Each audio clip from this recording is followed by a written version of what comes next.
So with the first round of the DLC for Fate Samurai Remnant out of the way, I figured we go back into Shuten and her counterpart. By the way, if you haven't already, make sure you guys sign up for the Patreon. You get access to early content and priority on your requests. Surprisingly, the draft pick for Samurai Remnant was Ibuki Douji, and you can see her over on the cover, but for a lot of people who haven't been around, they may be wondering who in the world is Ibuki Douji in the first place. So we're going to go over that, going all the way back to her introduction in the Rashomon event back during FGO, which is so long ago that it feels like a different world, a different planet even. This is where we're introduced to the Oni side of her character, where she was known as Shuten, Onis being the supernaturals that were heavily emphasized by Japanese mythos. For the most part, she's known as one of the 3 great evils of Japan, alongside Otakemaru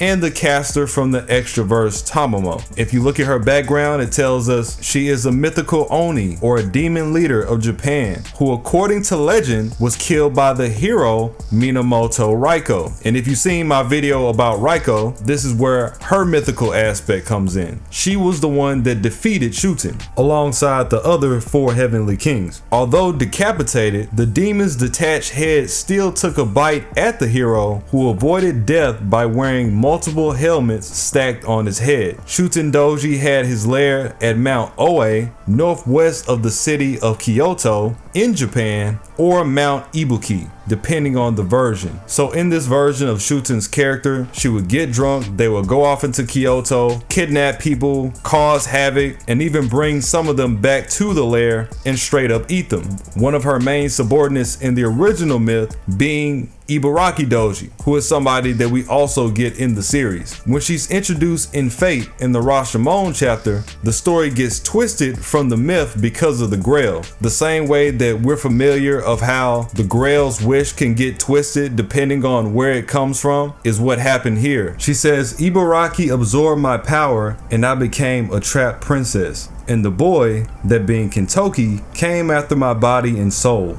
Just so you're clear, this wine doesn't grant the wish itself, it grants the wish in your heart, but it puts a twist to it first. Wine makes you drunk and leads to bewilderment. Maybe that's why. That's what makes it fun though. And so you had the Grail twist the wishes of Shuten wanting to meet up with Kentoki again because she also knew him as a spirit in her past life, and it twisted the wishes of Ibuki wanting to cause the same destruction as she did in the past with Shuten as one of her subordinates. So the Shuten that we get in this version ended up being a representation of that. She was an aspect of Shuten that had most of her powers drained and taken by Ibuki. So the roles ended up being reversed, where Ibuki was the ringleader in their Fate version while Shuten was incapacitated. Shuten starts to come back around again. She ends up siding with us to go against Ibuki because by that point in time, the Grail's influence had made her become completely infatuated with gaining that power, to the point where she had become a threat to even her own original leader. We beat her, we stabilized the chapter.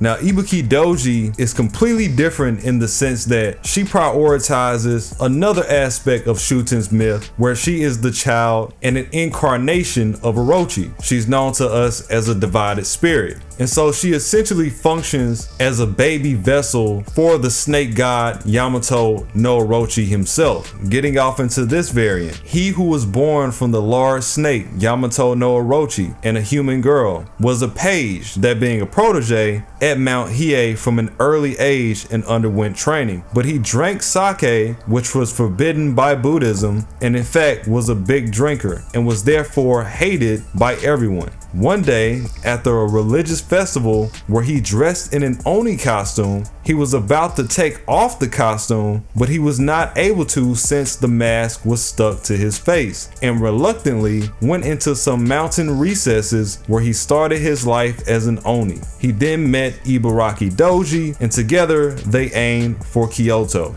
So this is where that side of her myth comes from. And since it highlights that aspect of her background, you can look at this version as an ascended version of her first, but it's still from a different perspective. And since Orochi is credited to be her father, she was also born with the noble phantasm Kusanagi, which is the same blade wielded by the servant Yamato that serves under Iori in the story of Remnant. So that's the entire reason that he's there, because he eventually received the blade later. Their backgrounds melt into each other. The reason that we get Ibuki Douji is that Doman decided that he wanted to become a beast. So what better way to do that than to bring around Ibuki in the form that she comes in, because she's still summoned in a servant container, and so she still maintains a high level of power without her actually being Orochi, which makes her manifestation a lot more tolerable. He wanted to use her vessel in order to become a beast himself, and this would have been accomplished, except in order to be a beast you have to love humanity in some form of a way somewhere down the line, and since Doman didn't,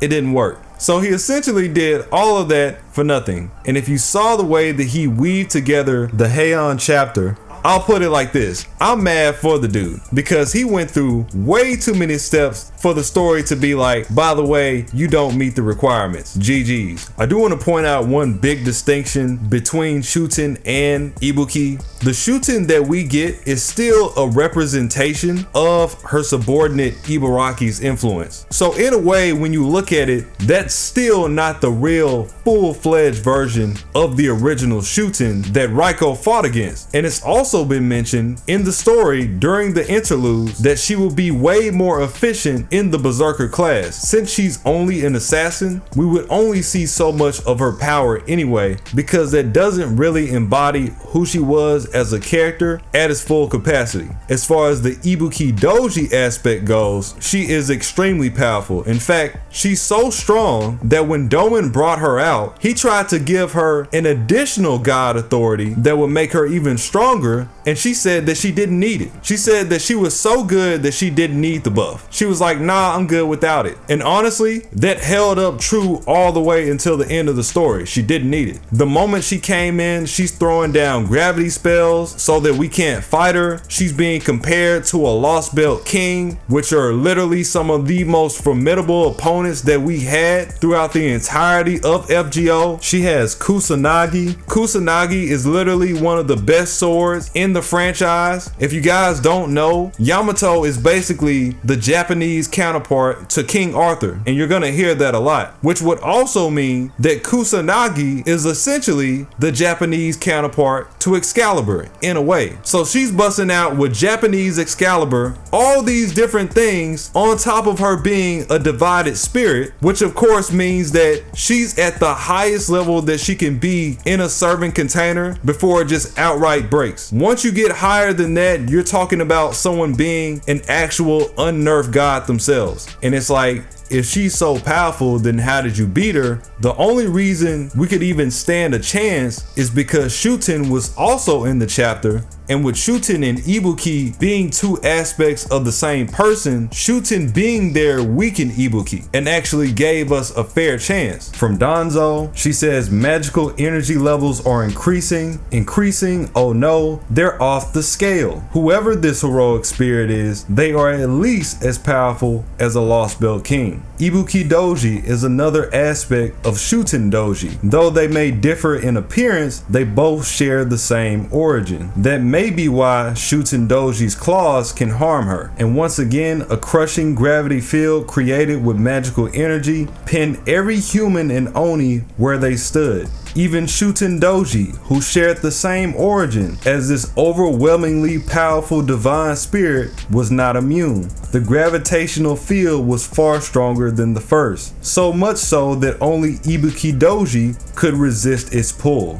All the others lay on the ground, their heads bowed low. And even then, it still wasn't enough. The main reason is that her and Doman fell out. They had a disagreement because she found out that he was trying to use her as a catalyst to become a beast. So when she got absorbed, she lended us her sword, she lended us Kusanagi, further weakening Doman and then also allowed us to use it against him, that pretty much put him in a situation where he sealed his own fate. So as a testament to her power, in story, we never actually beat her. It's basically a situation like a lot of our most powerful enemies where the fight just subsided. And then that brings us back around to the entire reason that we're here. What's exactly going on with Ibuki in the Remnant timeline? Well, in the DLC, instead of being a saber like she was in FGO, Ibuki has been summoned as a stray ruler. And the whole premise for the event is that Gilgamesh, as the real ruler, has decided to throw a tournament between everybody in the original timeline. So you got Iori and Yamato versus all the other masters and servants that participated in the waxing moon ritual. Everybody's here to throw down. And it turns out that Yasuhiro, the original head of the waxing moon, tried to bring Ibuki in this for an easy win. And what ended up happening was that he couldn't control her, so Gil got her drunk because, again, Shuten's lore is that she loves to drink. He got her drunk, sealed her away, and he made this tournament with the intentions of draining all of her energy until she disappeared. That is the plan. This has to be fail-proof. And just like I mentioned before, with the powers that she showed in FGO, Gil was just as worried about her as anybody else, even while being a ruler. Crazy to think this man is actually doing his job for once, when you think about it. So he wasted no time when it came to getting ahead on this. In terms of her relationship with Yasuhiro, they did still work alongside one another, but even Yasuhiro and his servant Hieda, they couldn't tolerate Ibuki. They said that her personality was too much to work with, and they just abandoned the idea of using her altogether, which is also hilarious. So we flash back to Yasuhiro starting up the ritual and bringing out Ibuki. And even his own servant Hieda is telling him, hey, I'm gonna be honest with you, boss, I don't think this is a good idea. And Yasuhiro is telling them, look man, I don't care about anybody's negative perspective. We've come this far. We're here now. We gotta go all in. His servant tells him, alright bro, but listen, don't get mad when things don't play out the way that you want them to. And then literally in the next scene, you see Yasuhiro face palming because things didn't play out the way that he wanted them to. And Hieda is right there to rub it in his face like, see? It's almost like my life's work is being a literal psychic.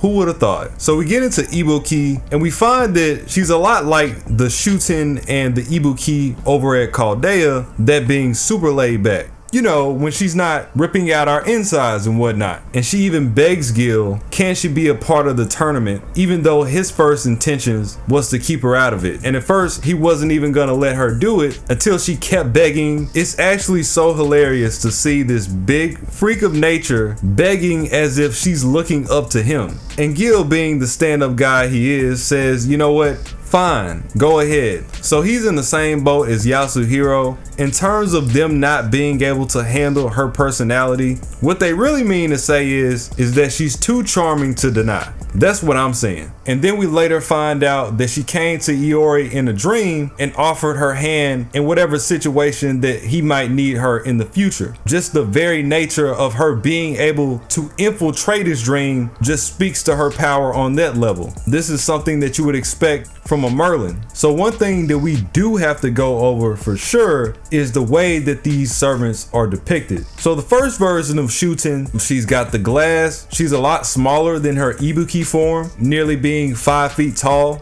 So around average height, we see her draped in this purple and red robe, her kimono that completely covers up her entire body, and then the undergarments essentially being a one piece that covers her vital areas. You of course have the horns to accentuate the fact that she is a Oni that sort of mesh into this red color from her original skin. That looks good. She has a jewel in the middle of her forehead. She has multiple containers, some of which being for her liquor, others being for her attacks. Then in her other hand, she's holding a plate of fruit. For the most part, she doesn't have much clothing, which usually I would say is pretty out of character. But since Ibuki Douji is an Oni, out of all the characters that end up being underclothed, Shuten is actually one that really makes sense, because if you look up most Onis, they don't wear a lot of clothing. So as crazy as it might sound, that's actually somewhat lore accurate. And then of course, throughout her ascensions, you have the plates that she covers her legs with that still bears a lot of skin, but it does get a good portion of her legs. You have the pieces that she has tied around her ankles that matches with her kimono. And then you have the plate on her legs with these real cool Oni mask designs that also match her top and everything else she has going on. And then you have the red that also matches the kimono once again.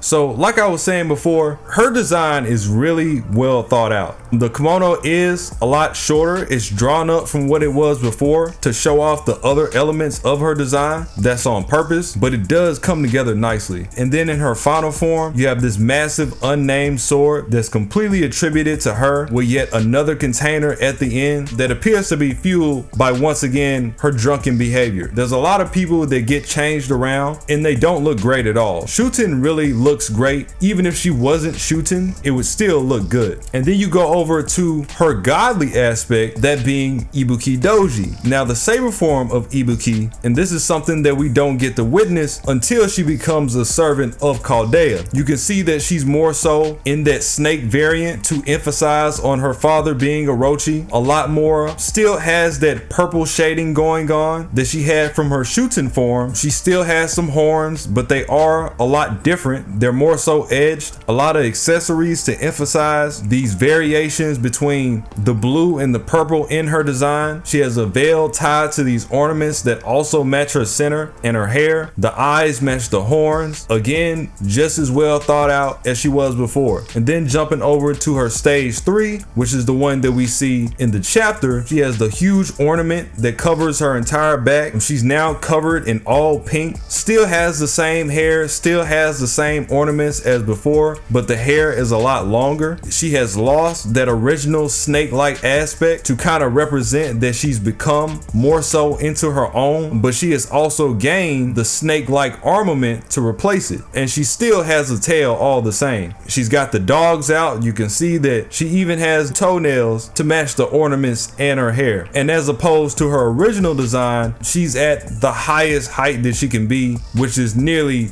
10 feet tall. So from Shuten being 5 feet, she's practically doubled in size, and she can also morph her size at will. When it comes to the ornaments that look like commas, that being the Magatama symbols that you can see in the yin yang, a lot of times they appear on garments, but the idea is that they're meant to ward off evil and bring good fortune. And you can see that in Buddhism, Shinto. It's actually one of the 3 most prominent regalia in Japanese culture, pretty much as to designate royalty or someone in a formal event. It's one of the 3 sacred treasures of Japan. And if you look at the entirety of Ibuki's design, especially in grand order, she has all 3 of them. The 3 sacred treasures are the Kusanagi sword, the Magatama, and the Yata no Kagami, which is a sacred bronze mirror. And you can see the bronze mirror, that's the disc on her backside. And then you have her ruler variant, which I will say looks the oddest out of all 3 of them,